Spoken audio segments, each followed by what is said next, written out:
When I woke up, everything was dark. I could see nothing at all, and for a moment I had no idea where I was. Then I began to remember what had happened. I tried to move, but something heavy was on top of me. Felt like wood. Using both feet, I pushed and kicked hard against the wooden object, but it wouldn't move. It was too heavy.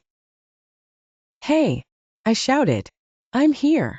No one answered. There was a deadly silence. I was stuck. I couldn't move my arms or my head. I was also really cold. My clothes were wet, and there was water all around me. My whole body hurt: my stomach, my head, my neck, my back, and even my toes. I was hungry and thirsty, but of course there was nothing to eat or drink. I wondered if Mom, Jack, and Amelia were safe. But then I imagined how mad Mom was going to be. I had really messed up this time. It all started as a very ordinary day. Mom picked us up from school as usual. Jack and Amelia were arguing in the back of the car about which chocolate bar they wanted, and Mom was singing along to her favorite song on the radio. Bored, I stared out the window. In the side mirror beyond the fields, the sky looked very black. "Looks like a storm," I said. No one was listening to me. I continued to watch as the clouds slowly changed into a black monster. "Hey, Mom," I said quietly, not wanting to create panic. "I really think you should look behind us." A spinning funnel shape was forming from the center of a huge black cloud, and was moving across the landscape. Flashes of blue light were coming from inside. The wind was blowing and shaking the branches of the trees furiously. The birds were screaming and flying away in the distance. "But there hasn't been any warning about tornadoes," Mom said in disbelief. The spinning cloud was still hanging above the ground, so it wasn't a tornado yet, but we knew that as soon as it touched the ground, we were in big trouble. Mom drove quickly, and we were home in record time. We immediately jumped out of the car. Suddenly the air was calm.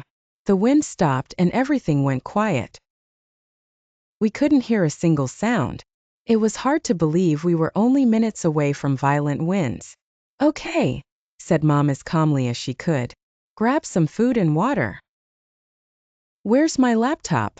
shouted Jack. "I don't know," Mom yelled as she threw some food into a backpack. "Where's Fluffy?" asked Amelia. Fluffy was her pet hamster. "There isn't enough time to look for anything else," cried Mom, as she led my brother and sister quickly out of the house and into the storm shelter. Heavy hail was now falling, and the wind was howling.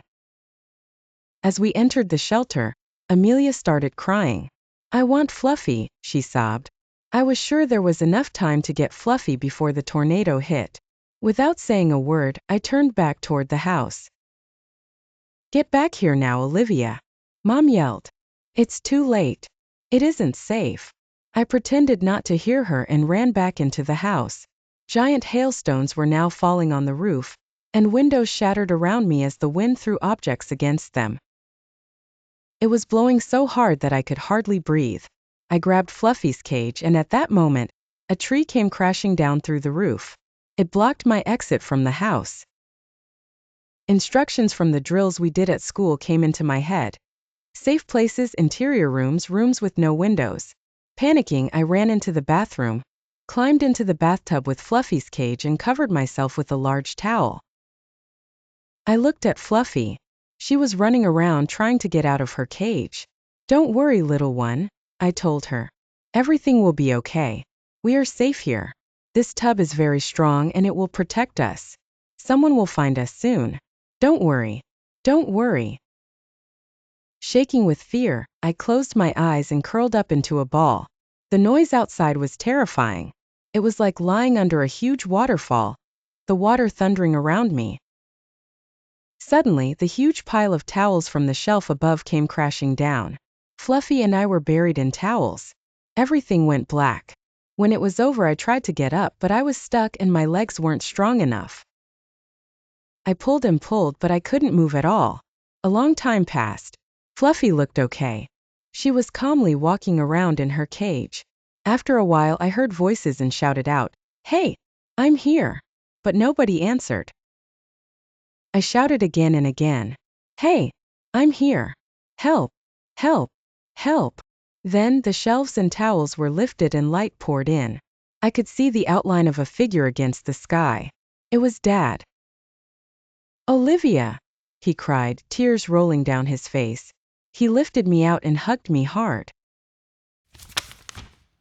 Looking around, I saw that the bathtub and 2 walls around it were all that remained of our house. Debris was lying all over the place and I could smell dust and gas. The tornado had pulled the roofs off houses. The trees, stripped of their leaves and bark, looked like giant bones. Our car was lying in a neighbor's tree like a thrown toy. The only sound was the buzzing of loose electrical wires moving like snakes. In the distance, someone shouted my name. "Olivia!" It was my mother's voice. We ran into each other's arms. "I'm so sorry, Mom," I cried. "I know that was stupid. Promise me, Olivia, that you will never ever do that again," said my mom. "I promise," I answered. Then I saw Jack and Amelia. I lifted Amelia up and took her over to the bathtub. "Look who's waiting for you," I said. "Fluffy," she cried.